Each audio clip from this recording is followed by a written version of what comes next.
Allora mi pare che il titolo del mio discorso dovrebbe essere la castradina, la storia della castradina. Forse tutti si aspettano le ricette della castradina, però io ho qui davanti a me un libro fatto da Luciano Menetto ed è un libro presente, complimenti veramente. Ha fatto un bellissimo libro dove non solo ci sono le ricette della castradina, ma c'è anche tutta una storia legata evidentemente alla peste del 1631, e forse pochi sanno che proprio il 21 novembre del 1631, mi pare che sia giusta la data, è stata posta la prima pietra della Chiesa della Salute, che è stata fatta per ringraziare la Madonna per aver fatto terminare questa peste, che aveva poi ridotto i veneziani a 10.000. Noi ci lamentiamo adesso di essere solo, mi pare, 42.000 o 50.000, però allora erano 10.000. Posso dire che il libro è bellissimo, e tra l'altro io credo che ce ne abbiano anche delle copie uscendo, se qualcuno lo vuole prendere. Anche se ho fatto la prefazione non ho nessun diritto a nessuna royalty, per cui non è che faccio il mio. Allora, poi prima di parlare voglio anche congratularmi con l'Ateneo Veneto per questo evento, che ha un significato molto più profondo della castradina e che è un richiamo a ridare a Venezia un'attenzione che si sta perdendo, assieme alla drammatica, appunto, riduzione della popolazione.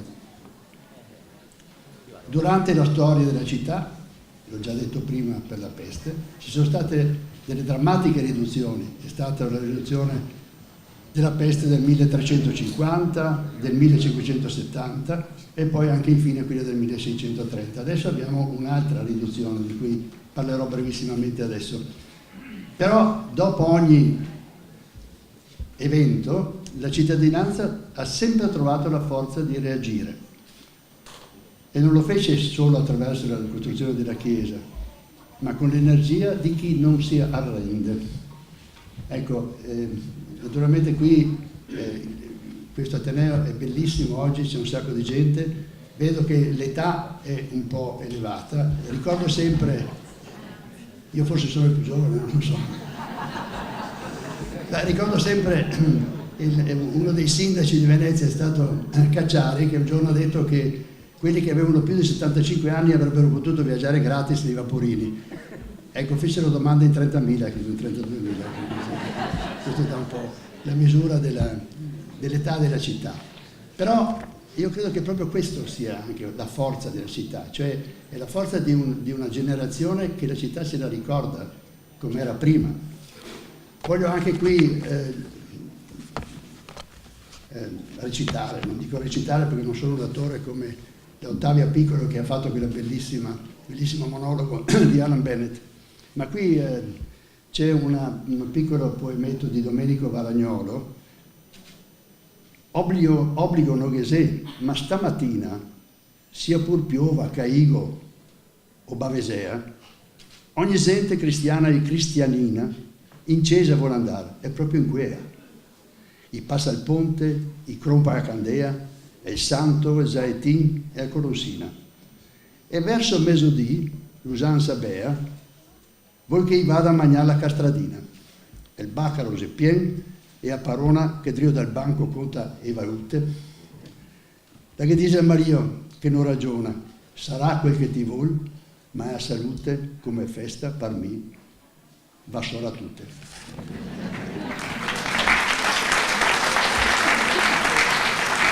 Io credo che oggi siamo colpiti da una nuova pestilenza che dura da un paio di decenni. Più che pestilenza, io la chiamerei proprio un tumore.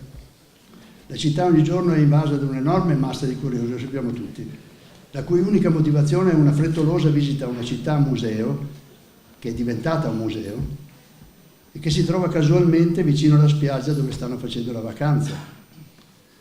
Allora le città, io credo che siano fatte di due elementi fondamentali, noi ne abbiamo anche uno in più. Le città sono fatte di pietre e di cittadini, se mancano i cittadini non restano che le pietre.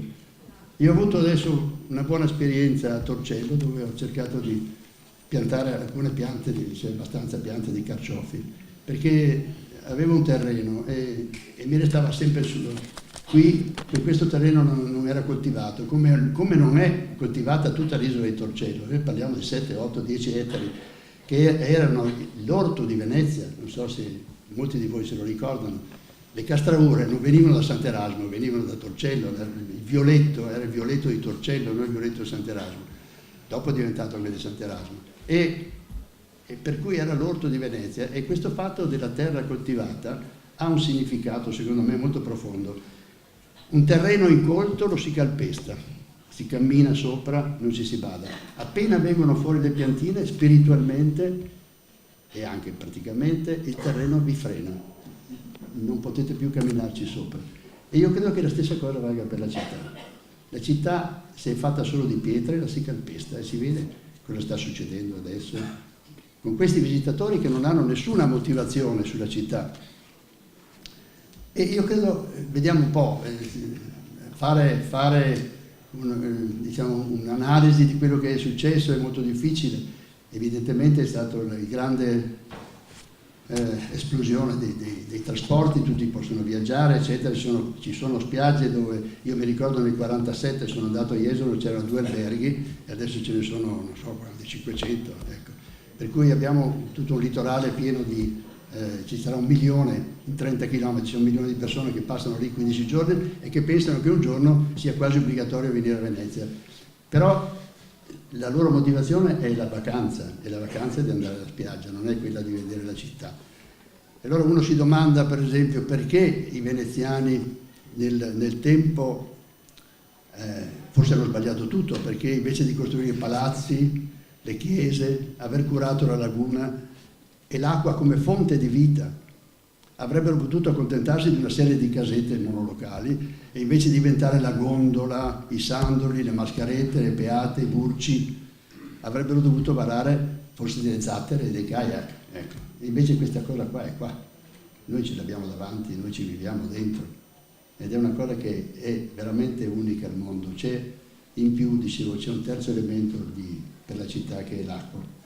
E l'acqua, dopo l'acqua alta, l'altra volta l'ho detto, non la chiamo alluvione, dopo l'acqua alta del 66, è stata demonizzata, cioè l'acqua che invece è la vita di Venezia, è quell'acqua che entra ogni 6 ore e porta dentro sangue arterioso, poi esce sangue venoso, è la vita di Venezia, e invece l'abbiamo trasformata in una nemica. Ogni acqua alta è una tragedia, non è una tragedia, io mi ricordo che da piccolo l'acqua alta era un elemento quasi gioioso, perché guazzavamo dentro quest'acqua anche senza stivali, eccetera, si giocava. Ecco, adesso poi viene drammatizzata con 120, 130, 110, invece lo sappiamo benissimo che 120 sono 20 centimetri sopra lo zero, sopra l'1, ecco, non sopra lo zero, sopra l'1, per cui non è così drammatico. Ecco. Comunque, che cosa è rimasto? Che cosa dobbiamo fare noi? Perché tutto questo cos'è venuto fuori? È venuto fuori io credo, da una ideologia dell'eguaglianza, cioè tutti dobbiamo essere uguali. Invece secondo me non è vero. Non è vero che siamo tutti uguali. Noi veneziani non siamo uguali perché abbiamo fatto questa città, non l'abbiamo fatta noi, l'abbiamo fatta quelli che sono venuti prima di noi. E l'uguaglianza di dire tutti quelli che vengono a Venezia hanno diritto di vedere Venezia, allora tutti avrebbero diritto di andare a teatro senza pagare, tutti avrebbero diritto di andare a teatro in blue jeans o in pantaloni corti, eccetera. Cioè io credo che questa città è un grande teatro e va trattata come un gioiello, per cui quelli che entrano devono avere una motivazione, bisogna creare una motivazione, se non ce l'hanno bisogna farli pagare. Questo è quello che io penso, può darsi che io mi sbagli, però tutto questo è venuto fuori da questa ideologia, perché siamo vittime, anche l'Europa stessa è vittima dell'ideologia, ideologia di tutti uguali, tutti hanno diritto di fare tutto, e questo toglie, secondo me, a quelli invece che hanno veramente fatto, che fanno qualche cosa, toglie anche la voglia di fare, perché non è giusto, non è giusto. Allora torniamo alla Castradina un attimo, perché non vorrei fare un discorso troppo triste, oppure che non... La Castradina è nella nostra tradizione. Io credo che tutte le famiglie veneziane, o quasi tutte, fanno la Castradina a casa, invitano gli amici. Le ricette della Castradina sono tante quante sono le famiglie, mi pare, perché è come un po'... perché è un piatto che, anche questo è molto bello, perché è un piatto che viene da prima, è quasi paleolitico, viene prima dell'invenzione del frigorifero.